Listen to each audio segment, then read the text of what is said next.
अस्सलाम वालेकुम दोस्तों, जैसे कि आप सब जानते हैं कि कुर्बे क़यामत में दज्जाल आएगा और हज़रत ईसा के हाथों कत्ल भी होगा। और वो वक्त जो होगा अब तक गुजरे हुए तमाम वक्तों में से बदतरीन वक्त। लेकिन क्या दज्जाल पैदा होगा या दज्जाल पहले से मौजूद है और उस वक्त सिर्फ उसका ज़हूर होगा? तो चले हदीस की रोशनी में आपको बताते हैं। रसूलुल्लाह सल्लल्लाहु अलैहि वसल्लम ने नमाज पढ़ाई और मिंबर पर जा बैठे।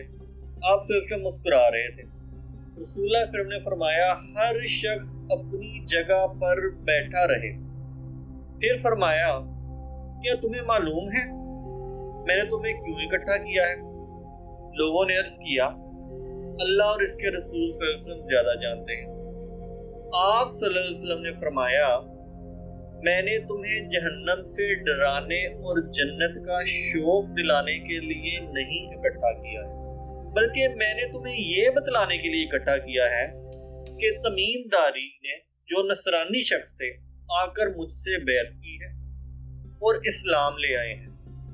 उन्होंने मुझसे एक वाकया बयान किया है जो इस बात के मुताबिक है जो मैंने तुम्हें दज्जाल के मुतल्लिक बताई। उन्होंने मुझसे बयान किया है कि वो एक समंदरी कश्ती पर सवार हुए। इनके हमरा कबीला लखम और जजाम के 30 आदमी भी थे। तो पूरे 1 महीना भर समंदर की लहरें इनके साथ खेलती रही।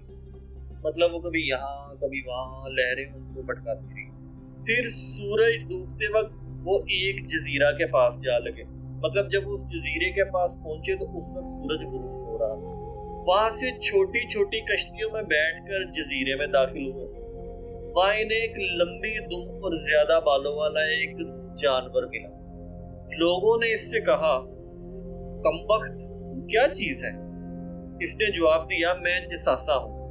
तुम इस शख्स के पास जाओ जो इस घर में है, वो तुम्हारी खबरों का बहुत मुश्ताक है। जब हमसे इसने इस शख्स का नाम लिया तो हम इस जानवर से डरे कि कहीं ये शैतान ना हो। फिर वहां से जल्दी से भागे और इस घर में जा पहुंचे तो क्या देखते हैं कि एक अजीमुल जस्सा और इंतहाई ताकतवर इंसान है कि इस जैसा इंसान हमने कभी नहीं देखा, जो बेड़ियों में जकड़ा हुआ है और इसके दोनों हाथ गर्दन से बंधे हुए हैं। फिर उन्होंने पूरी हदीस बयान की और इनसे बेसान के खजूरों और जार के चश्मों का हाल पूछा और नबी उम्मी के मुतल्लिक दरियाफ्त किया। फिर इसने अपने मुतल्लिक बताया कि मैं मसीह दज्जाल और करीब है कि मुझे निकलने की इजाजत दे दी जाए। नबी करीम सल्लल्लाहु अलैहि वसल्लम ने फरमाया, वो शाम के समंदर में है या यमन के समंदर में है। फिर आपने कहा, नहीं, बल्कि मशरिक की सिमत में है। और आपने अपने हाथ से 2 बार मशरिक की जानिब इशारा किया। एक और हदीस में इसके बारे में है कि दज्जाल जो था वो जमीन और आसमान के दरमियान उछल रहा था। तो तमीमदारी कहते हैं, मैंने इससे पूछा, तुम कौन हो? तो इसने कहा, मैं दज्जाल हूँ। क्या उम्मियों के नबी का ज़हूर हो गया? मैंने कहा, हाँ, वो जाहिर हो चुके हैं। इसने पूछा, लोगों ने इनकी अताअत की है या नाफरमानी?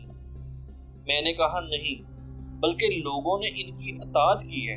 तो इसने कहा, ये बेहतर है। तो गोया इससे ये साबित होता है कि दज्जाल पहले से मौजूद है और अल्लाह ताला ने उसे कहीं जकड़ के रखा होगा और जब उसके मुवाफिक हालात पैदा होंगे तो वो जाहिर हो जाएगा। अल्लाह ताला हमें दज्जाल के फितने से महफूज रखे। हम आगे आपको ये भी बताएंगे कि दज्जाल दिखने में कैसा होगा, दज्जाल के पास किस तरह की ताकतें होंगी और किस तरह के धोखे दज्जाल के पास होंगे जिनसे लोग धोखा खा जाएंगे।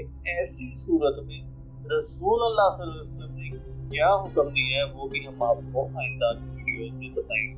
शुक्रिया।